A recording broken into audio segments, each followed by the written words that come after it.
Türk dövlətlərinin səfirləri Şəkidə 3 günlük səfərdədir. Məqsəd bu qədim şəhəri daha yaxından tanınmaqdır. Səfər çərçivəsində qonaqlar xalq şairi Bəxtiyar Vahabzadənin ev muzeyini ziyarət ediblər. Görkəmli söz ustadının anadan olmasının 100 illiyi münasibəti ilə Milli Elmlər Akademiyası və Mahmud Kaşqari adına Beynəlxalq Fondun birgə təşkil etdiyi elmi praktik konfrans keçirilib.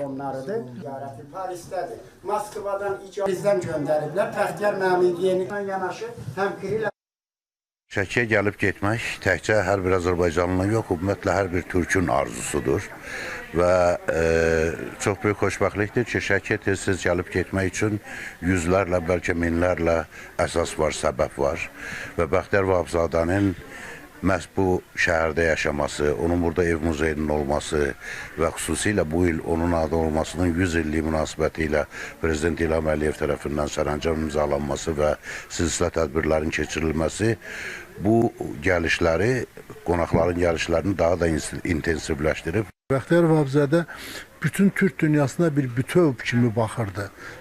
Qazax, Qırğız, Özbək, Türkmən, Türkiyə, Azərbaycan, Türkiyə olmasına baxmayaraq hamısına bir bütöv kimi baxır. Amma Bəxtiyar Vahabzadənin ən ağırlı, ən yaralı yeri Cənubi Azərbaycan mövzusuydu ki, o mövzuda onun həm Gülüstan poeması, ondan sonraki yazdığı şeirlərdə Cənubda da bu gün dillər əzbərdir. Bugün biz Bəxtiyar müəllimin, Bəxtiyar Vahabzadənin arzuladığı azad, müstəqil, artıq suverenliyini tam bərpa etmiş Azərbaycandayıq və heç də təsadüfi deyil ki, burada millət vəkilləri, səfirlər, müxtəlif dövlətlərin nümayəndələri onu yenidən yad edir.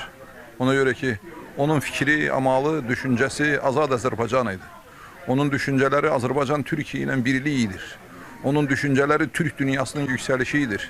Bütün bunları bugün biz əyani şəkildə görürük.